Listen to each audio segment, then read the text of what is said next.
Bonjour à toutes et à tous et bienvenue sur Grand Lille TV pour une nouvelle édition du Rendez-vous de l'Écho. Et aujourd'hui, Cécile Fontaine est avec nous. Bonjour. Bonjour. Alors vous êtes la directrice générale de Mazars ACEA, donc cabinet d'audit à Lille, en France même, un grand cabinet d'audit. Vous allez nous parler des victoires des autodidactes. On en a déjà parlé l'année dernière sur Grand Lille TV, on va en reparler avec vous déjà. Présentez-vous en deux mots, cabinet d'audit Mazars. Oui, alors Mazars est un cabinet qui compte 13 500 collaborateurs dans le monde. C'est un cabinet d'origine française. En France, nous sommes 2400. Et sur la région Nord-Pas-de-Calais, 110 personnes qui s'adressent aux entreprises à la fois, qui proposent des services en expertise comptable, en audit, en accompagnement et conseil, et aussi sur des services juridiques et fiscaux. 13 500 personnes dans le monde à travers des filiales dans 70 pays. Très bien. Alors, et vous êtes partenaire au même titre d'ailleurs que Grand Lille TV et pour les victoires des autodidactes 2013. Alors, on va en parler pendant ces 5 ou 6 prochaines minutes. Déjà, dites-nous un petit peu le concept de ce challenge, si on peut dire. Alors, les victoires des autodidactes récompensent des chefs d'entreprise qui n'ont pas d'études supérieures au bac. Ils peuvent avoir eu des diplômes pendant leur vie professionnelle éventuellement, parce que parfois ils ont besoin de compléter, ils en éprouvent le besoin. À l'origine, ce prix a été initié par les anciens élèves du MBA de Harvard. D'accord. Et pourquoi ils ont fait ça? C'est parce qu'ils souhaitaient comprendre quels étaient les ressorts de la création d'entreprises et de la réussite des entrepreneurs. Aujourd'hui, c'est un concours national ou régional, là, pour le coup dont Alors, on parle. c'est un concours national. Donc, il y a 8 régions en France qui concourent. Très bien. Qui peut concourir? Alors, vous l'avez dit, c'est pour des chefs d'entreprise qui n'ont pas au-dessus du bac, mais vous allez les chercher, ces autodidactes, ou ils s'inscrivent eux-mêmes?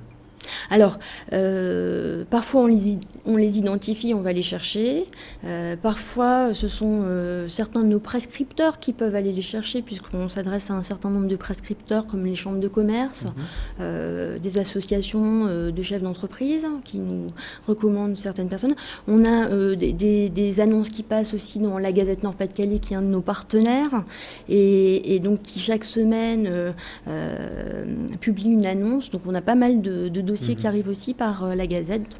Donc parfois c'est les salariés eux-mêmes qui vont déposer un dossier pour leur patron. Pour leur patron, Oui. c'est ça, c'est sympa. Ça existe encore les autodidactes, parce qu'on a tendance à penser que c'est peut-être plus, dans le passé. Aujourd'hui, c'est plus facile peut-être de faire des études, mais ça existe encore aujourd'hui des chefs d'entreprise vraiment qui n'ont pas fait d'études supérieures? Oui, on en a encore beaucoup, puisque en fait vous avez tous les chefs d'entreprise qui sont issus de la formation professionnelle et donc qui ont par exemple des CAP, donc ça veut dire qu'ils se sont formés sur des métiers extrêmement techniques et puis ensuite ils ont développé leur entreprise. Donc on en a encore pas mal, oui. Alors si on devait donner comme ça 2-3 ex-vainqueurs, si on pourrait dire, si vous avez Alors, une petite liste. Donc depuis 89, il y en a eu beaucoup, donc c'est difficile de Oui, pas par en exemple citer. Pascal Boulanger en 2011, Voilà. en 2010. Voilà, donc l'année dernière, on avait eu Georges Gaspard, qui est le fondateur de l'IRECO, donc qui fait 2 milliards de chiffre d'affaires. Mais je tiens à préciser qu'il était à côté de 2 petites entreprises, puisqu'en fait, on met à l'honneur à la fois les grands, les moyens et les petits. Pour nous, c'est très, très important. On ne fait pas de sectarisme envers les grandes entreprises. On reconnaît l'entrepreneuriat Il n'y a pas de minimum de chiffre d'affaires pour concourir? Non, il n'y a pas de minimum de chiffre d'affaires. Ouais. Il n'y a pas de minimum de... Donc on avait aussi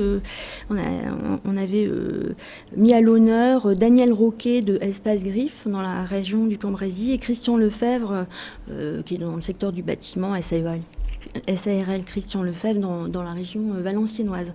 Mais parmi les grands noms que je pourrais citer, il y a aussi Jean-Claude Kint, qui a un groupe hôtelier qui a été distingué. On a Marc Meurin dans la restauration. On a évidemment, vous avez cité Pascal Boulanger, Daniel Renard et ses voitures, Secma.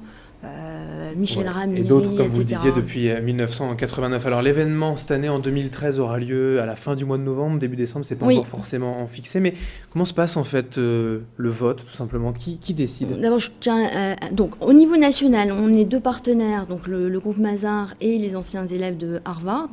Au niveau régional, nous sommes en partenariat avec le Crédit Agricole Nord-de-France qui nous apporte un soutien important en termes de recrutement également des entrepreneurs, avec Grand Lille TV et la Gazette Gazette Nord-Pas-de-Calais. Nord-Pas-de-Calais.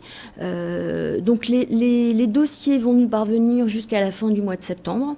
Et on réunit un jury qui est représenté par la direction des entreprises du Crédit Agricole, la direction générale du Grand Lille TV et de la Gazette Nord-Pas-de-Calais, par au minimum 2 lauréats des victoires des autodidactes. Donc on se réunit sur une journée, on reçoit les dossiers qui ont été présélectionnés, étudiés, vérifiés, puisqu'on vérifie aussi toutes les données financières, on vérifie que les dossiers sont de qualité. Et donc ce jury va délibérer et choisir le lauréat de l'année. Eh bien c'est noté, on ne manquera pas d'en reparler bien sûr et peut-être si on en a l'occasion d'inviter le vainqueur 2013. Merci Cécile Fontaine d'avoir été avec nous. Je rappelle donc que vous êtes la directrice générale du cabinet d'audit Mazars ACA. Merci. Bonne journée. Et merci à vous de nous avoir suivis sur Grand Lille TV pour ce rendez-vous de l'écho. Dans un instant, l'information continue.